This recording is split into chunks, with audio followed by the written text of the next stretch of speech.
For those looking to exercise for weight loss, many believe success is simply about showing up at the gym or hitting the road and putting in the work.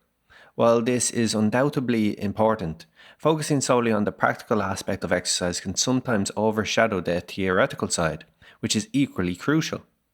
Gaining knowledge about exercise helps you manage expectations, reduce fatigue and soreness, prevent injury, and optimize results.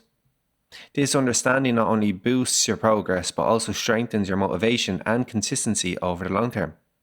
As such, today we're going to answer some of the most frequently asked questions concerning exercise. But first, as always, please take note of our disclaimer. First and foremost, let's speak about safety.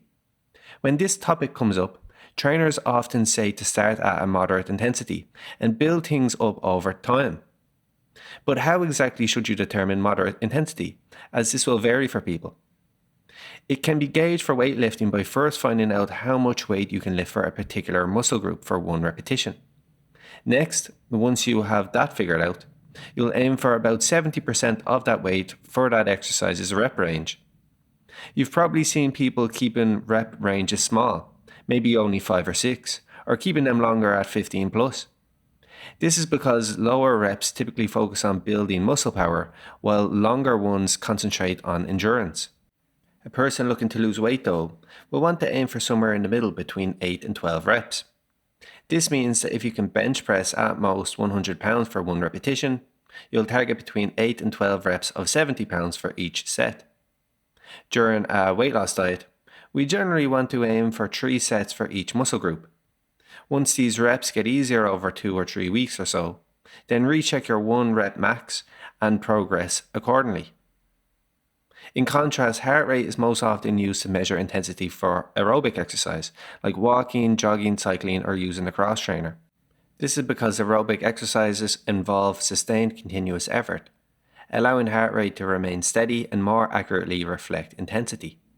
Heart rate isn't a reliable indicator for weightlifting because the exercise bouts are short and intense, causing the heart rate to fluctuate too much to reflect the true intensity. You're probably aware that getting the most bang for your buck in terms of calorie expenditure requires hitting your target heart rate. But it's also good to exercise here for safety. It's not a sole number though. Instead, it's a range of numbers between 60 and 85% of your max heart rate. Your max heart rate is an estimate of your heart's capacity for exertion. Still, you're not recommended to train at it because, besides increasing your risk of injury, it'll be far too intense to stick to for aerobic activities. To find out what yours is approximately, simply take your age away from 220. Then, to find out your target heart rate, or in other words, your target heart rate range, multiply the answer by 0.6 to find 60% of it, and then by 0.85 to find 85% of it. Generally, it's advised to aim for 60% of your max heart rate for aerobic exercise to begin with, and improve it by 5% every couple of weeks until you reach 85% comfortably. At any of these levels, to double check you're exercising at the right pace, you can do a talk test where you should be performing at an intensity suitable enough to talk to a friend at. Next, we come to the best type of exercise for weight loss. Is it advised to do aerobic exercise, resistance training, or HIIT training, a somewhat mixture of the two? Well, when we're talking purely calories, research indicates it's HIIT with almost 30% more calories burned over the same time duration than its counterparts. But it's worth mentioning that calorie burn potential isn't the best indicator for success with weight loss.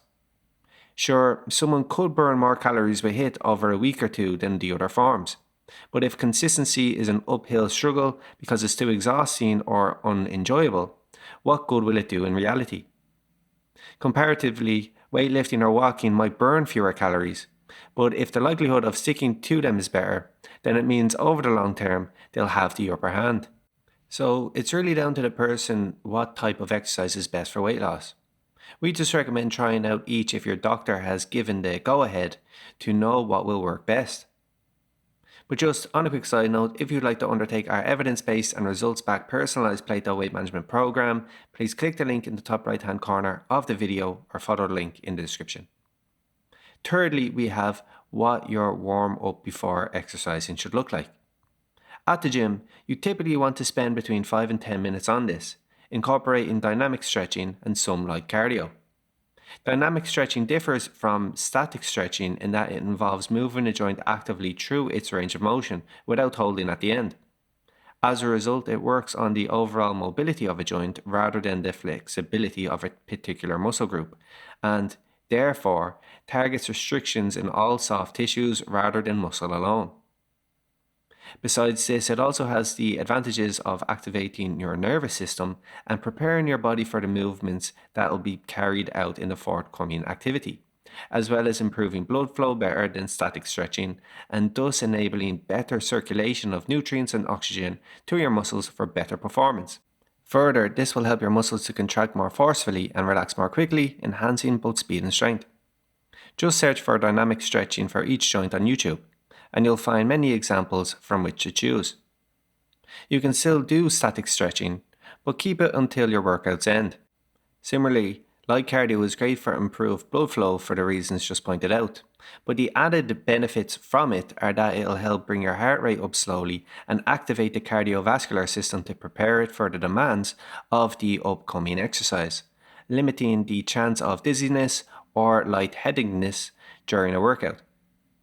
Other than that, it can help reduce your risk of injury.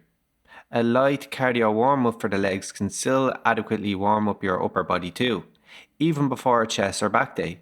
Just make sure to include some dynamic mobility and certain muscle activation or stability exercises too. What's your thoughts on all of this? We'd love to hear from you in the comment section down below. Additionally, if you're new here, make sure to like and subscribe to our channel. So, that has been our video. Thanks for watching, and I'll see you next time.